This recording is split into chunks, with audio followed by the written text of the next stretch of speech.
Good evening. It's Rudy Giuliani, and we are back with Talk to the Mayor.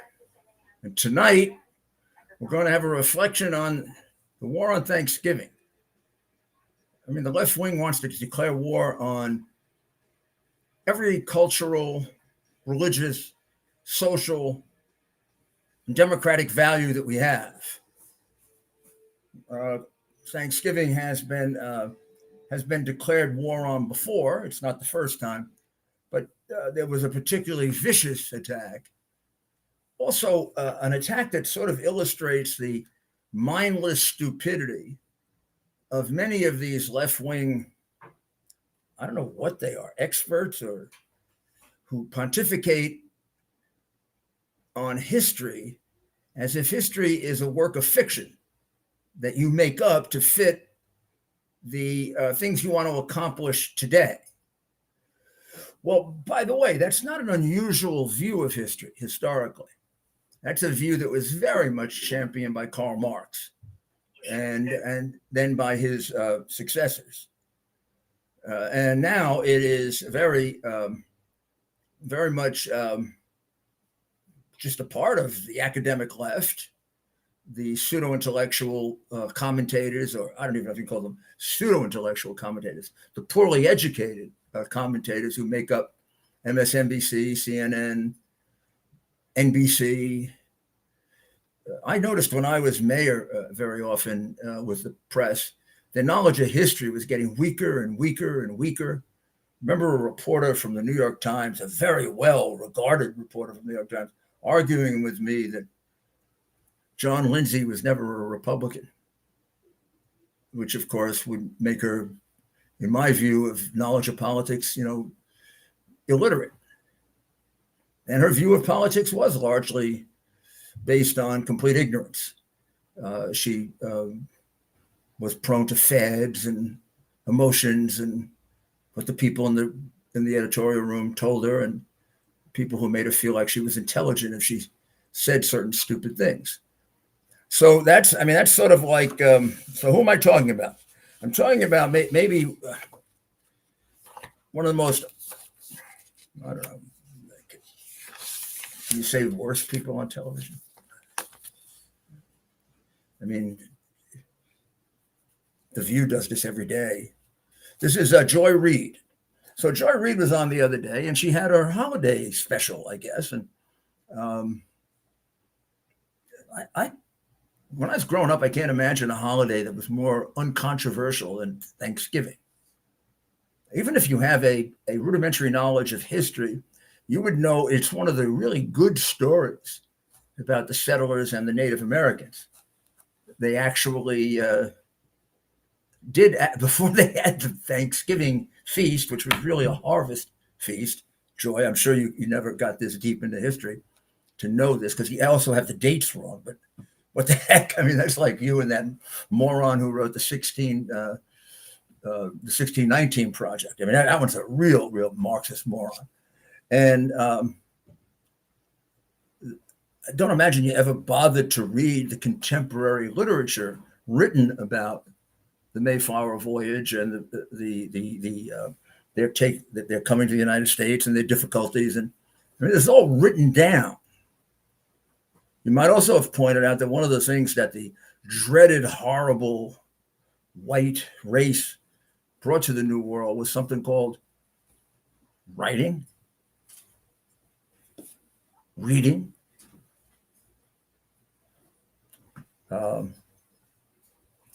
culture, monotheistic religion, which of course I'm sure you reject completely because you're a lot smarter than God, which makes you an idiot. So she basically, on her television show that NBC, I believe, gives her, in order to spend most of her time attacking the United States of America, which she seems to do with great relish. I mean, she really seems to hate us. But it's also important to unpack the myth of Thanksgiving. Now, the last person who could unpack the myth of Thanksgiving is a poorly educated, illogical, irrational, silly, entirely biased person like Reid. But she unpacks Christmas.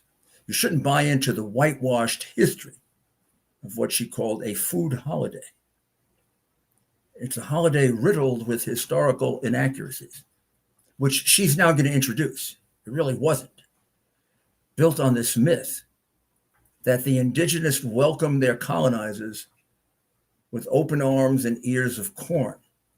A simplistic fairy tale interpretation of a 1621 encounter between indigenous tribes and English settlers that erases the genocide that followed.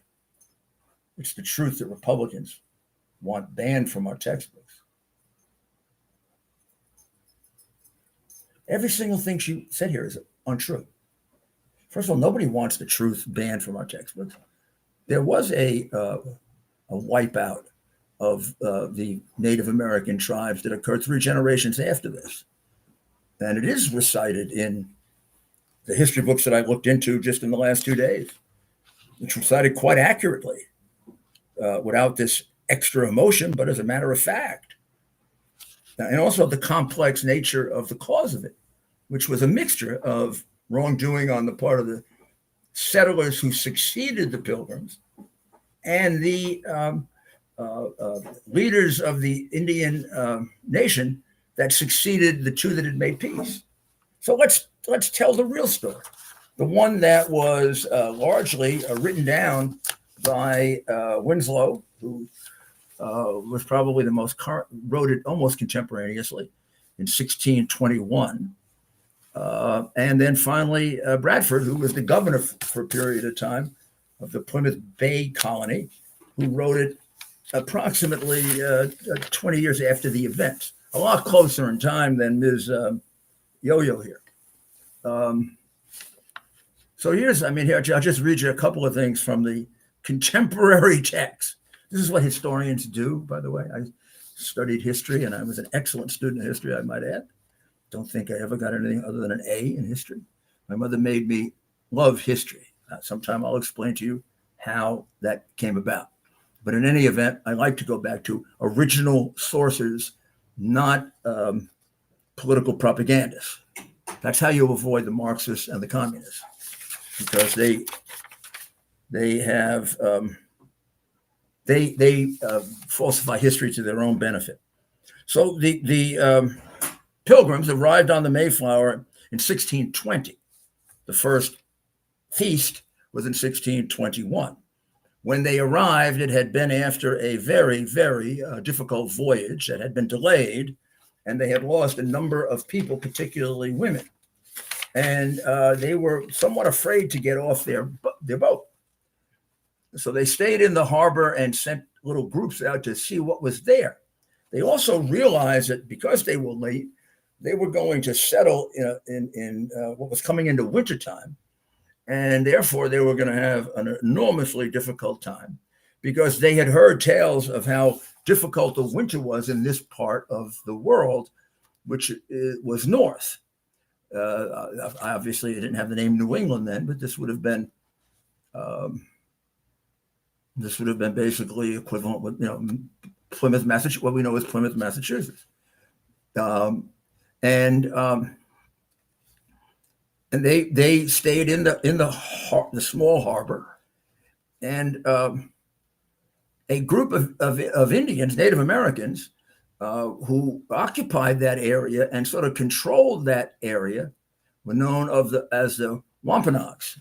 Now, the Wampanoags had a leader named Massawa, and Massawa was quite a wise leader. And Massawa kept an eye on these ships, and not with an eye toward destroying them, but with an eye toward making them allies, because Wampanoag was the Wampanoags had been afflicted by a plague in the years leading up to 1620 that started in 1614. They had lost roughly half of their brothers and sisters, and now they were being threatened by another Indian nation called the Narragansetts, like Narragansett, right? The Narragansetts, and they were threatening to take over the Wampanoags, and Massawa didn't want that. Massawa wanted his sovereignty, quite a natural human desire. So Wampanoag started thinking maybe they're going to need me, and I'm going to need them. So he sent several emissaries. The one who lives on in history the most was a Native American named Squanto, who was of a sister tribe, and the two emissaries of Massillot spoke with the governor and with William Bradford was not yet the governor, but they negotiated together. And to make a long story short, as we say, after a short period of time, and by March of 1621, which is after the winter was over and they were ready to kind of settle, Massillot agreed, and his people agreed, that they would help the settlers learn how to farm the land, so that they could grow crops. Over the winter, the entire population of the group had shrunk from 100 to 50, and 75% of the women died. They were down to 4 women, and they had a lot of children. And the Wampanoags showed the settlers how to grow crops that would flourish there, and also the special techniques for fishing and hunting in that area, because there was an ocean right there with abundant fish, and also a large number of deer. So venison was abundant, and then it turns out in Bradford's book, which he writes later, a very significantly large number of turkeys, and big fat ones at that. Well, they entered into a treaty. A treaty of peace. And the quid pro quo was the Wampanoags were going to teach them how to till the land, use the land, how to fish, how to hunt, how to deal with the environment. And the settlers were going to be their allies against the Narragansetts. They were going to enter into like a NATO agreement. They're going to jointly defend each other. The Native Americans and these wonderfully Christian settlers and the Pilgrims were good people, not to be confused with the Puritans, who later took over, and that's when the problems began. And also when the Wampanoags switched into not the second generation, but the third generation, with a Wampanoag who styled himself King Philip. So you can see the problem there was on both sides, right? So they entered a treaty of peace. A treaty of peace that lasted for a generation and more, lasted for the lifetime of all the people who signed the treaty. Bradford, Winslow, the settlers, Massillot, Squanto, the other Massillot's son abided by the treaty. The direct successors of Bradford abided by the treaty. So how does Thanksgiving come about? So now we get to September or October of 1621. And lo and behold, after all the difficulties of the voyage and all the difficulties of tilling the land and learning from the Native Americans how to do it, they were doing pretty well.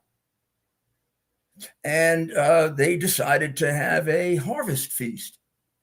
And the Wampanoags had also said, when they entered the treaty in March, that they would come back toward the autumn, and they pointed to an area that they said was theirs, and they were going to grow corn there, to leave that for them. So they came back and they began growing their corn. And when the the usual harvest occurred, they decided to have a harvest feast together. And at the harvest feast, they ate and drank, and we're not sure exactly what they had, but the things recorded are many, many different vegetables of different kinds, but not potatoes. They hadn't grown it yet. Not pumpkins. They hadn't grown that yet. But they did have a lot of venison and a lot of shellfish and fish. Did they have turkey? We don't know. Not listed on the menu, but written about quite enthusiastically by Bradford, who talked about how big the turkeys were, how many there were, how abundant they were, and how fat they were. But here's the thing. They didn't kill each other. Nobody committed genocide. In fact, my goodness, if that example had been followed throughout, none of that history would have occurred. These people died at peace with each other. And they went into a second generation of peace. And when the Puritans came over, who had a different and much more narrow view of religion and of life, these are the people who didn't believe in celebrating Christmas. So it was kind of wiped out in New England for 100 years. They had a much more hostile attitude toward the pagan Native Americans, who they were much more judgmental about, and whether that created animosity toward the settlers, or a new leadership with this descendant of Massawat, who didn't seem to have his characteristics, who took over the title of Prince Philip the something or the second or third. But he also seems to be someone who was acquisitive and wanted to grow his power. Those two things bumped into each other when they went to war. And in fact, the Massawats were wiped out in the war, whereas where you could say, well, was it just a defeat at wartime or a genocide of them? To say at that point it was a genocide might be arguably correct, or might be exaggerating. We're just not sure. But in any event, it is not a correct description of what is a much more complex, much more interesting, and a history that we can be proud of until things went wrong, which, after all, is part of life. I mean, let's face it, the Native American tribes here were not all peaceful. They were, and when hostilities broke out, it was hard to say who was more brutal. Was one responding to the brutality of the other? And history has buried really who started this war. And even if we assume that the Puritans did, it wasn't the original Pilgrims who did something extraordinary, made peace. And Massawat did something extraordinary, made peace. And isn't that the history of America? Much more complex than these haters want you to believe. Even about Jefferson, who hated slavery, but had to live with it because he didn't know a way out of it. But then built into our morality and our spirituality and our thinking and our great documents, sort of a poison pill against slavery. Oh my goodness, if we only educated people better, and if we only had the people who are educated and are stupid and poorly educated being more humble, maybe even reading more. But Joy Reid is a menace. She is truly a menace. And of course, a lot of people just follow that, like they do the damage that's done by I don't even know what they are on The View. Whoopi Goldberg the other day attacked Israel, very sympathetic with the Palestinians. She was defending Ilhan Omar and one of the other anti-Semitic, anti-American, saying, no one knows what she went through, and you have to have sympathy for what happened to Hamas and the Taliban. Now, little did Goldberg know that at the time she was doing it, the Palestinians were setting off bombs in Jerusalem. They killed a Canadian, wounded 4 Americans, sent a number of other people to the hospital.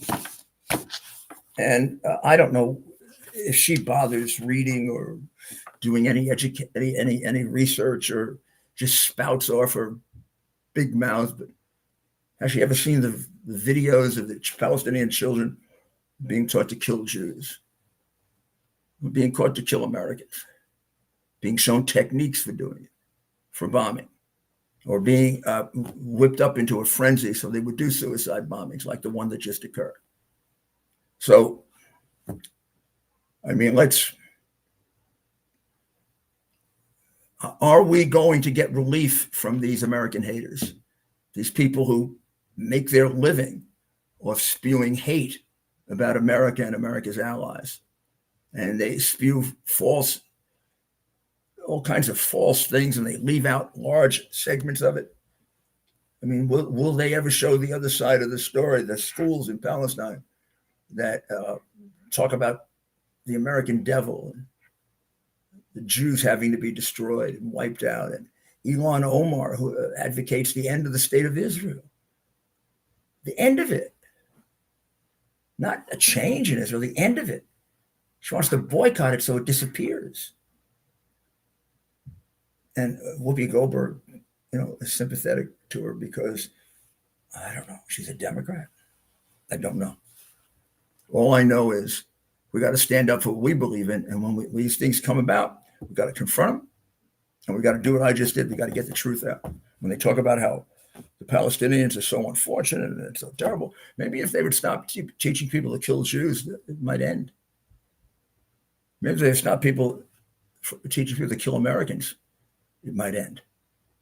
And maybe enough Americans would be intelligent enough not to take up the cause if people want to kill them and their allies. So, Ted, are you with us? Here. Thanks for joining us, everybody, for America's Mayor Live here on a Friday night post-Thanksgiving. And so we're taking questions. Lots of questions coming in, Mayor, and of course one big one. And some of us that weren't with us last night, they just want to know how your Thanksgiving was, sir. My Thanksgiving was terrific. It's a very, very happy Thanksgiving. I'm sure as happy as William Bradford and Massawat and all those guys who enjoyed it and stayed friends, and they stayed friends until death. I don't know why these people want to lie this way. I mean, there are good stories to tell about America. They're not all bad. But even Columbus, I mean, there are great things to talk about Columbus. There are shortcomings, yes, but there are great things to talk about. I mean, I would like them to point out their heroes and let me go do a little background on their heroes and see exactly how perfect they were. Like Saul Alinsky was a communist, and Stalin, who killed maybe more people than Hitler. And I don't know who their heroes are. They certainly aren't good, decent Americans. But in any event, I had a great Thanksgiving and really enjoyed it. And it's beautiful to be in New England. It has a kind of, old feeling to it, right? New England is part of where we started, New England and Virginia, right? Well, that's great, Mayor. Folks are excited to hear that you had a very blessed Thanksgiving. So as we head into the weekend, maybe you can give us an update on the Georgia runoff between Senator Raphael Warnock and Herschel Walker. Very important. Very important. A lot at stake here. What's at stake here is whether, yes, the Democrats will have the majority leadership, but they won't have a real majority of the Senate, and everything has to be done in consultation with the Republicans if Herschel wins, and it's 50-50. The committees, for example, will be 8-8, 7-7, 9-9, whatever the number. Whereas if it goes to 51-49, the committees will have one extra Democrat, which means they can pass everything out of committee. Whereas if the committees are tied, there's a better chance that Republicans, although there are a few Republicans that vote like Democrats, but not completely, about half the time. I'm thinking of Romney and a couple of those people. But still, on certain things, they won't. And usually on the craziest things, they won't. And believe me, the Biden administration has done really crazy things, and the Democrat majority has voted for it, including the last one where they got Manchin. So the House is going to have to fight much more defense, therefore be unable to do quite the work that we'd like to see them do on bringing out and bringing to account the Democrats who have committed serious crimes against our country, and crimes that, if they're not properly dealt with, are going to keep this country in a state of disunity for ages. I mean, you can't have this double standard and continue it and expect this country isn't going to get more and more disunited. I mean, it's complete hypocrisy for Biden to say he's going to unite the country and then use his attorney general like secret police, going after Republicans and not going after Democrats who commit crimes that are in your face.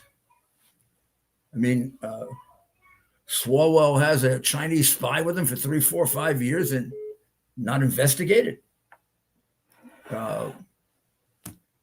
Nobody's investigating Shifty Schiff for lying in order to frame a president of the United States and remove him from office. Oh, there's Ted. Ted, did we lose you? Oh, shit, disconnected, Mayor. Oh, my goodness, there you are. But we're back on, and here we are. And so, you ask the so-called experts, right? A lot of them point to Warnock as potentially having an enthusiasm advantage. How can Herschel Walker ensure that Republican voters, including ones that maybe supported Kemp but not Walker, how do we ensure those people come out and vote? Well, I think Kemp, to his credit, is doing a good job of campaigning for Walker. And certainly he's I don't see a double message from Kemp.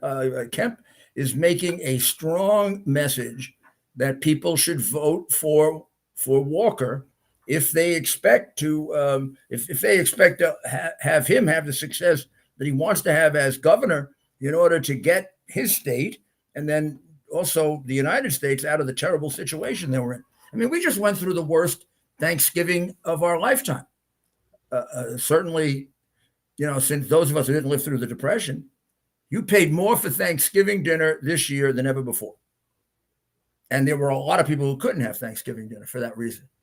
I mean, you think of the people at the margins. I mean, some of them had to settle for something other than turkey or even for something other than nutritious food, and some had no food. That number went up as a result of Biden's breaking the bank.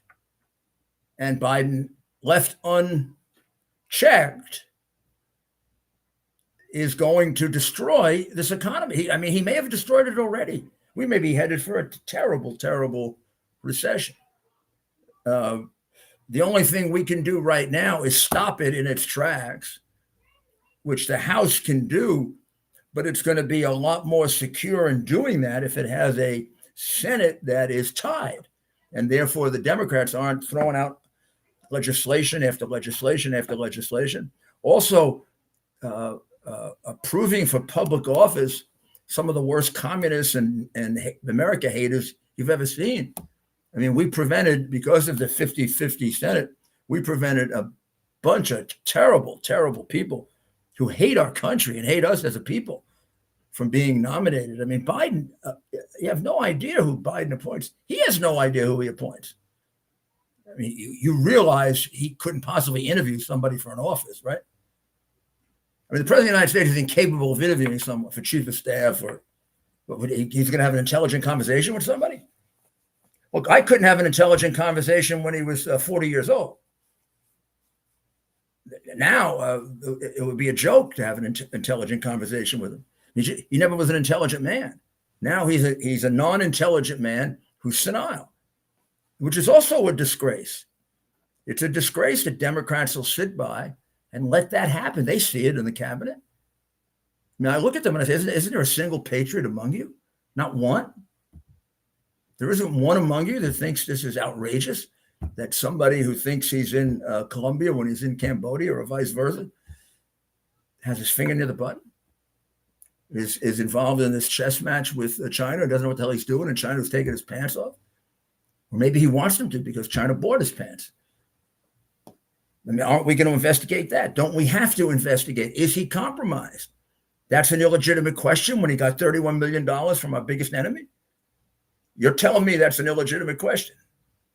Anybody who tells me that, I just laugh at you and say, you're either some kind of operative or a fool or a traitor. a perfectly legitimate question when the president of the United States over the last 5 years has gotten $31 million from a country who hates us, country who helped to, really is the one who gave us COVID, which you won't even investigate. You're afraid to even bring it up with Z. You're afraid of anything. A pathetic president. No. So that number in the Senate is very, very important to our being able to do an effective job of blocking his express train to socialism, wokeism, communism, American hatred, American self-loathing. That's what they practice. Did you see? I mean, did you see Bloomberg the other day? Michael Bloomberg, my successor, apologizing because Boris Johnson attacked China and pointed out that, the Chinese are committing genocide against the Uyghur people. I mean, this Reed woman is worried about genocide, back in 1621, which didn't occur in 1621, by the way. It may or may not even be genocide. It was a war. And there's genocide going on right now, which you can do something about. When did she ever speak up against China? She's probably a communist. There's a real genocide going on right now. Back to what you had mentioned about the story of Thanksgiving. A lot of us in school growing up, we were kind of taught that there were some transgressions committed by what would eventually become the Americans in that story. Are you telling us that in fact is not what happened? No, it did happen, but it wasn't the original Pilgrims. It was the later settlers that came. The people. Well, first of all, the original Pilgrims turned out to be 50 people. There were 100 on the boat.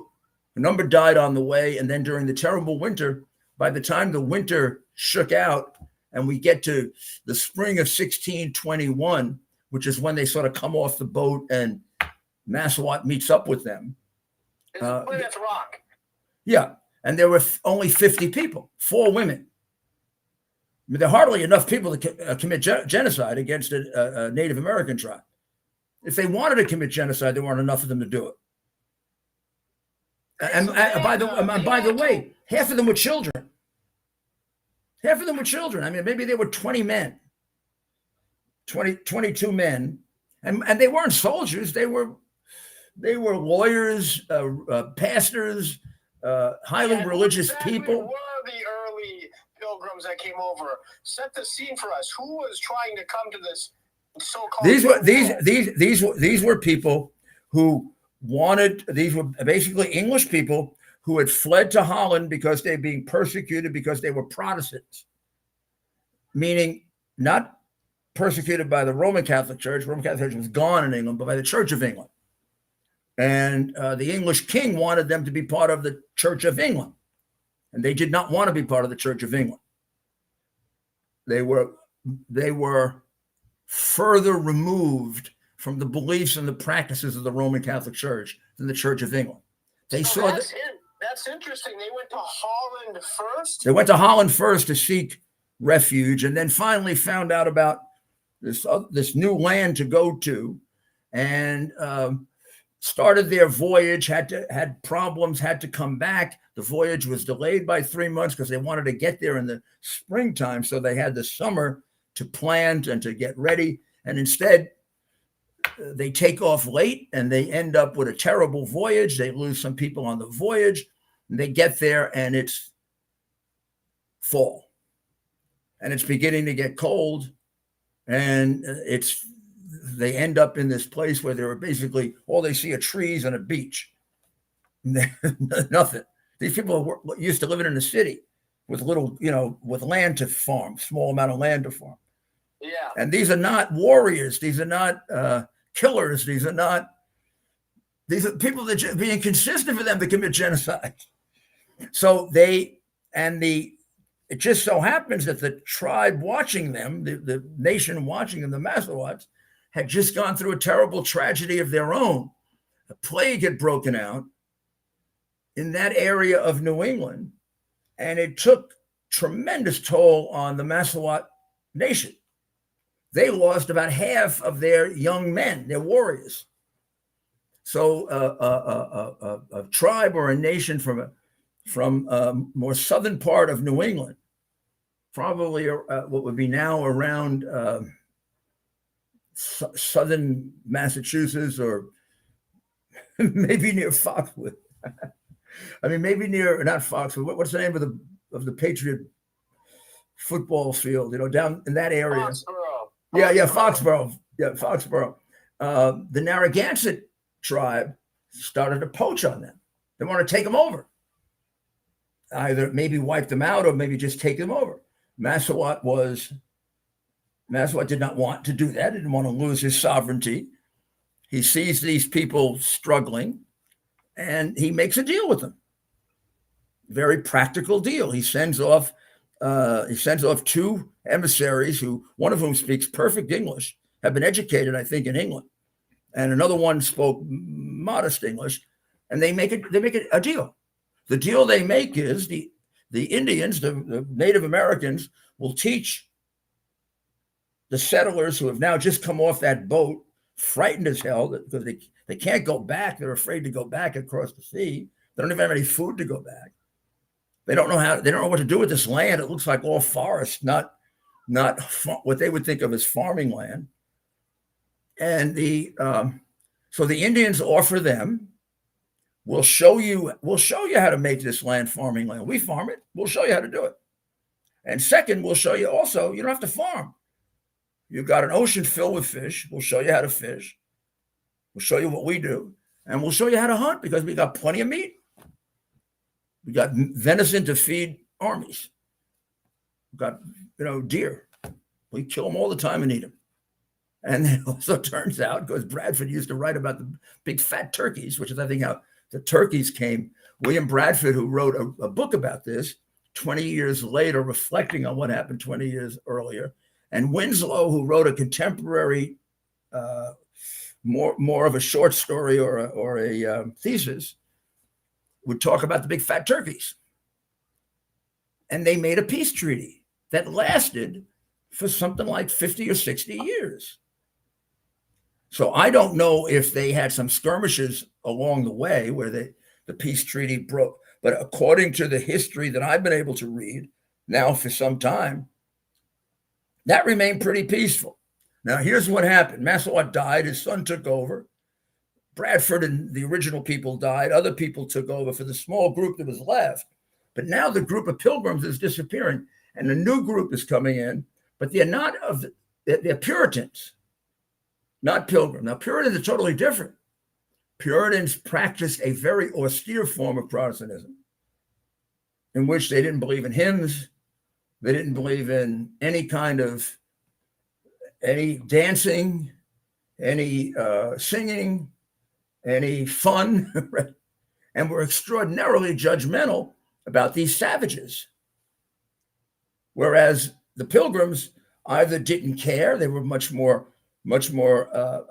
accommodating people, or they had no choice. There were only 50 of them were going to die. But the Puritans came in much larger numbers. And the Puritans were from England as well? Puritans were definitely from England. They were the people who supported Cromwell in the Revolution. And many of them were warriors. So now you have a different element of people. Plus, on the Native American side, because it's never a one-sided story, which is what these anti-American communists try to make it. Sure. The settlers were mean and terrible and awful. And the Native Americans were savage in many cases. It was a combination of both. The Native Americans, weren't they savages to each other? Weren't they brutally Of course. attacking one another, these groups? Well, of course. That's why Massawat made the treaty with the settlers. He needed allies against the Narragansett Indians who might have come in and committed genocide against him, Native American against Native American. These were not, look, deal with it or not. The Europeans that came in were more civilized than the people that were here. Didn't mean they were better people, but they were more civilized. First of all, they could read and write. The Native Americans have left no reading, no writing. I mean, nothing to read, nothing to write. They didn't record their history.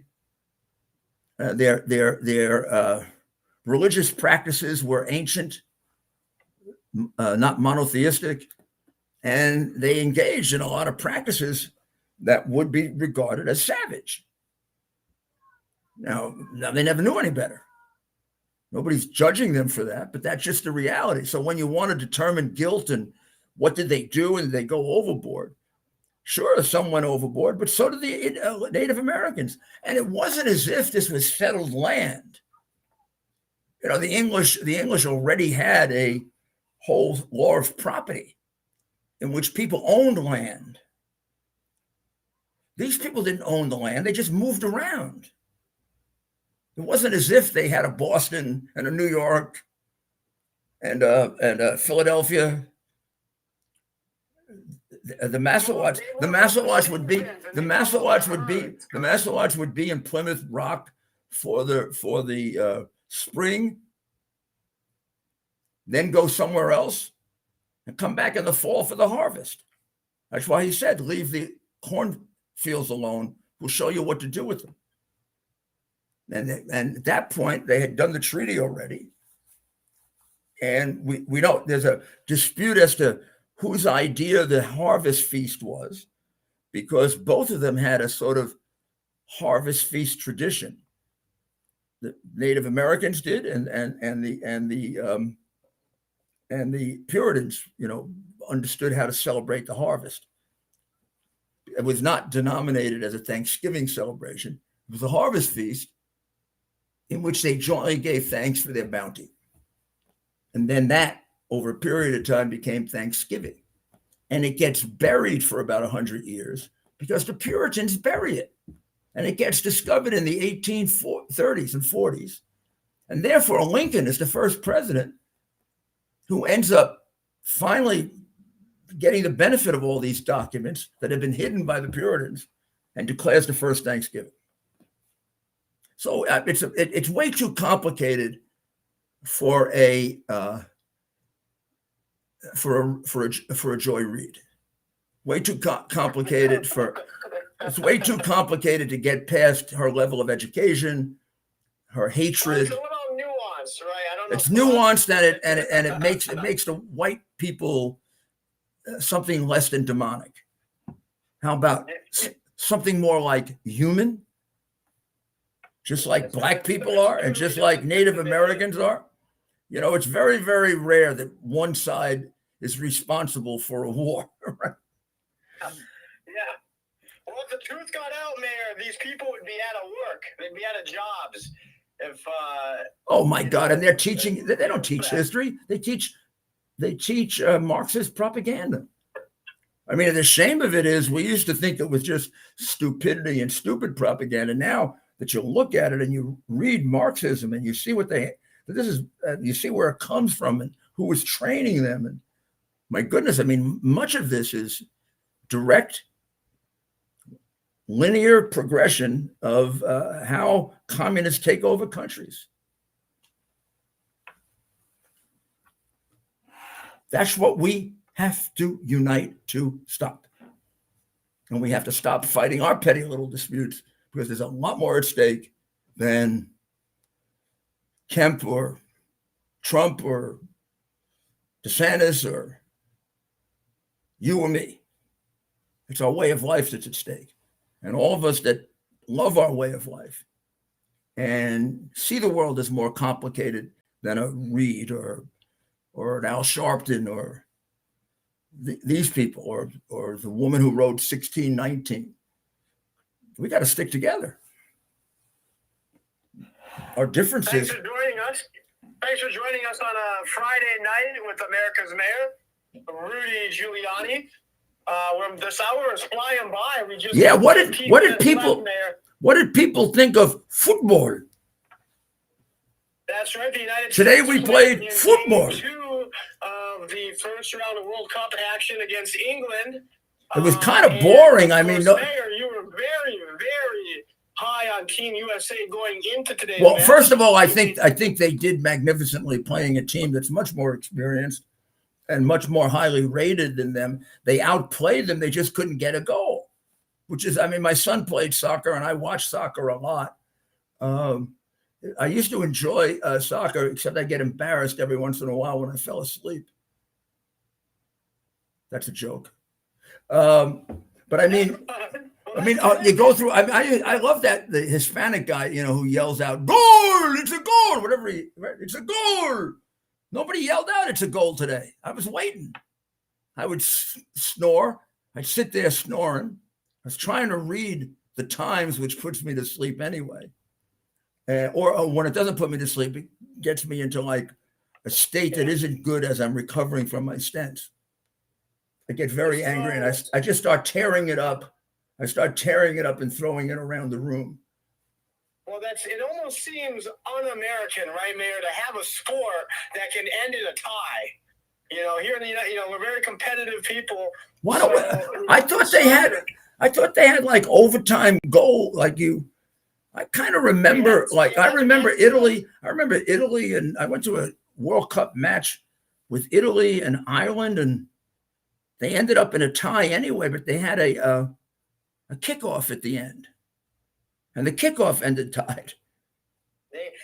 Comment below if you can explain to us in 3 sentences, maybe 4 sentences, kind of how the extra minutes goes.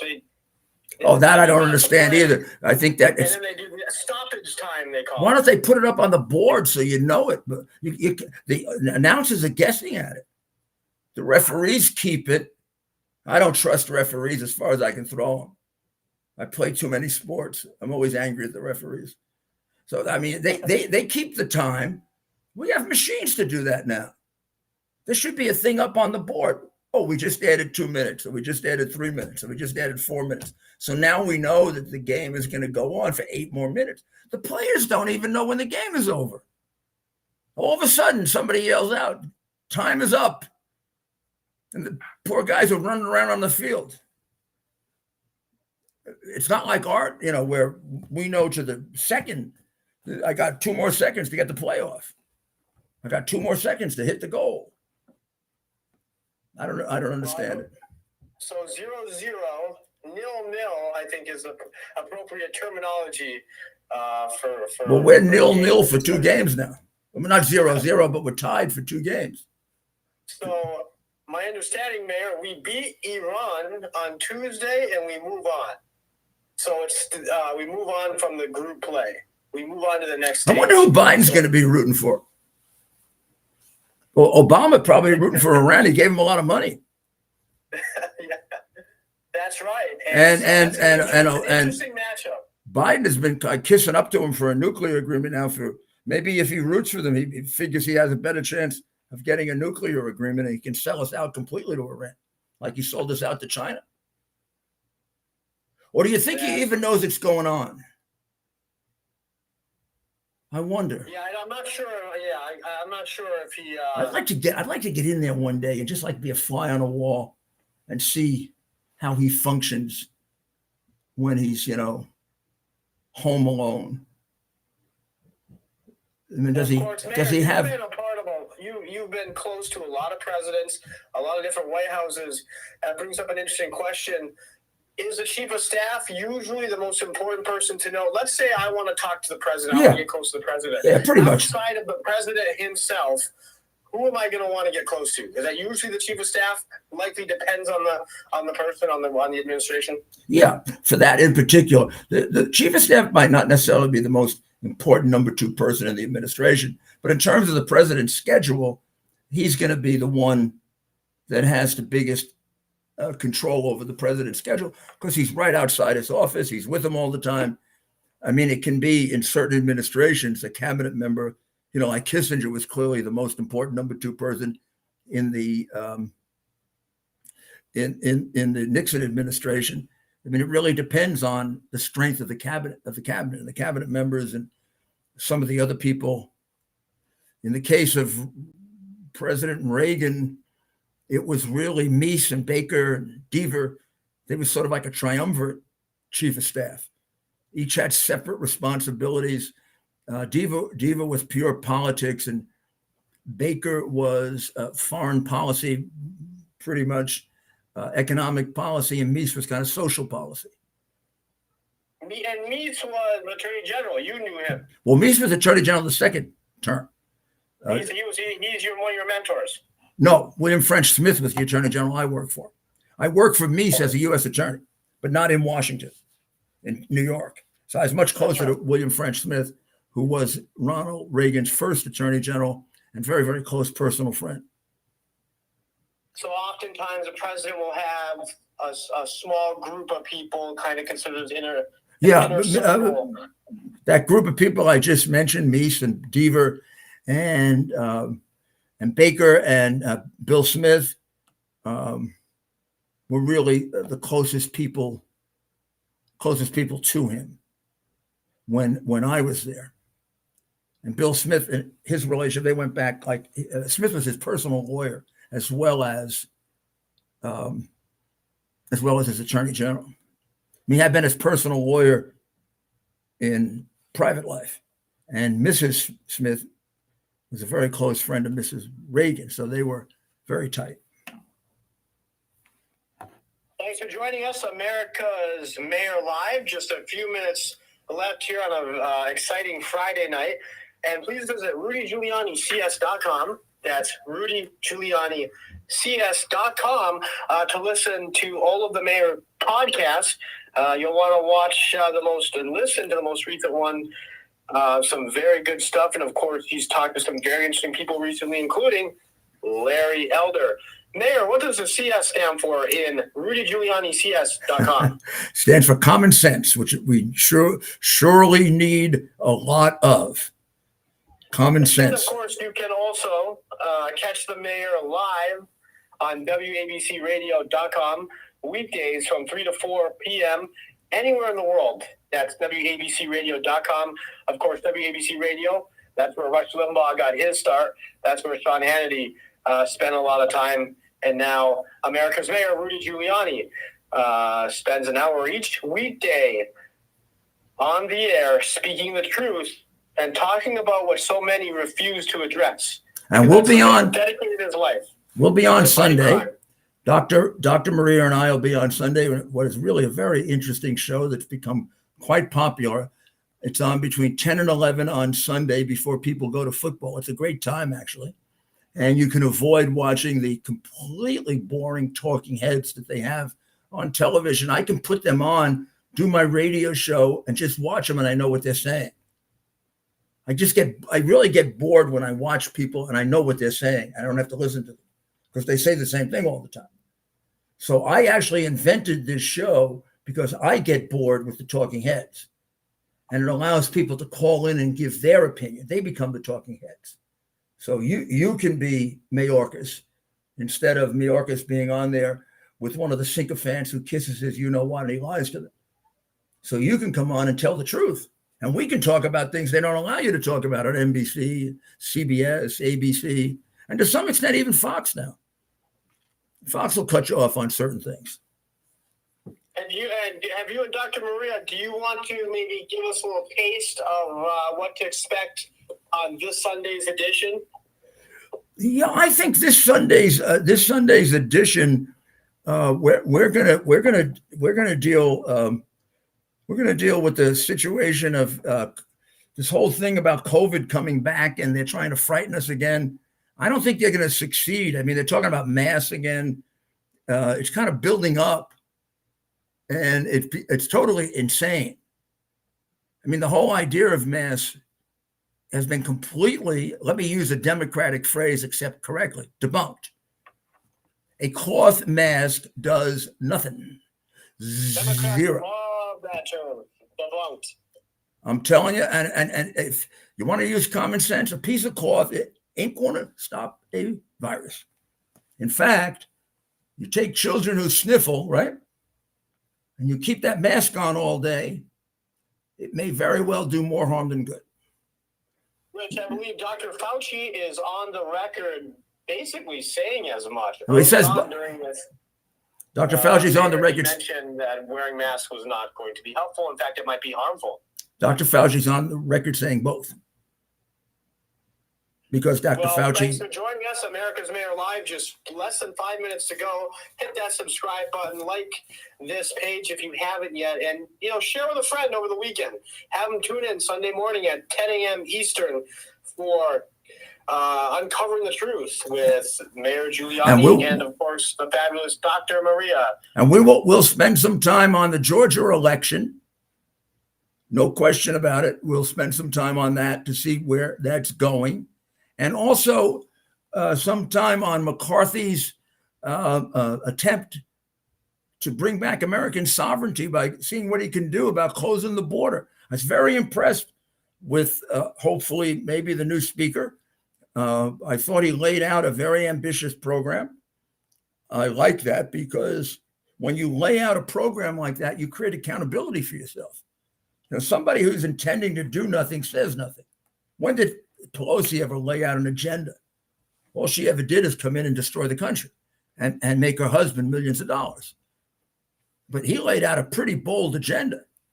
I like that. That challenges him and his members to get something done with the border where we are getting slaughtered. I mean, America's getting beaten up in so many areas. We're like a punch-drunk fighter. We don't even know what's being done to us. 4 million people have come in under Dodo.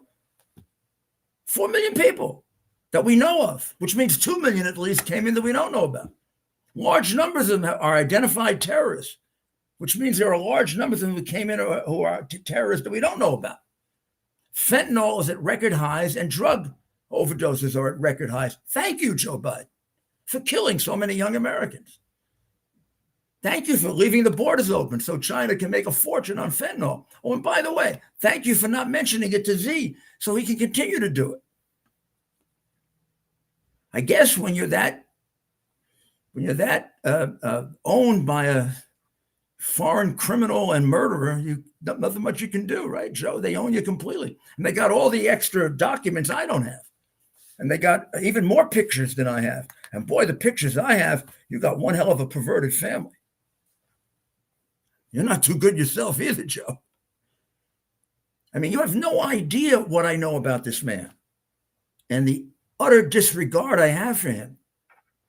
This is a man who's a thoroughgoing crook from the day he walked into the Senate. He even did a Freudian slip where he, young, stupid man that he is, talked about, how you could be corrupt in Congress. But first of all, you don't understand the depth of his ignorance. It's profound. Number two, you've been hidden from the seriousness of his mental deterioration. Except, boy, if you don't see it, I don't know what's wrong with you. Number three, of course, the hard drive was kept from you, which proves millions of dollars in money from America's biggest enemies, directly for Joe, according to Hunter. There's not even a doubt about it. Hunter lays it all out, 50% for Pop, 30 years. You don't have to guess about it. Joe was getting 50%. Covered up by Barr, covered up by the present FBI director, covered up by the Democrats that are telling you about January 6th. That's like the fifth lie they're telling you. I mean, Swalwell, Shifty Schiff is on that committee. He still hasn't given us the evidence on Russian collusion, and now we're listening to him about January 6th. So we got a lot to talk about and a lot to take on and a lot of educating to do of our people because they are brainwashed. That's how they end up voting for these Democrats. You got to be brainwashed in Chicago to vote for Democrats for 50 years and get slaughtered every weekend. And they never even come up with a plan. They don't even say, oh, we got a plan to stop. Even pretend. They just, a lot of black people will get killed this weekend. Nobody will care. And those are black politicians who don't care. What did Obama ever do for his people in Chicago? They got slaughtered while he was president. They get slaughtered today. I never even spoke up about it. Like it doesn't even bother him. Wouldn't it bother you if it was your city? People who made your career. Thanks. It used to keep me up at night. It used to keep me up at night with all the people that were killed in New York City, whether they were black or white or Hispanic or whatever they were. I considered it all my responsibility. And if I wasn't reducing it, I wasn't doing my job. I was getting people killed. And I should, if I have the record that these mayors have, like Adams and Lightfoot and Lightweight, and I'd quit. I'd say, this job is not for me. I don't know how to protect people. Well, God bless America. And I'm going to say it. You have done more for the Black community in New York City than Al Sharpton or any of these people who make their living off of hateful rhetoric and race baiting and dividing us as people. You have done more for the Black community than these people. Well, I know I speak for them to make a fortune, they need a community of victims. The minute the community of victims are gone, they don't make a fortune anymore. It's the same reason Arafat turned down everything he wanted when Clinton finally gave it to him. Because if he didn't have an oppressed people to complain about, he couldn't steal billions of dollars. And now we have Arafat's wife sitting in the south of France, a multi-billionaire, and the people in Palestine being taught and trained to kill Israelis and Americans, which unfortunately, tragically, they successfully did a day or two before Thanksgiving, once again. Well, this is what we're fighting. We're not going to give up. We're going to prevail because we live in a country that, well, John Winthrop and Ronald Reagan agreed was a city on a hill. God bless America. And we'll be back next week at 8 o'clock.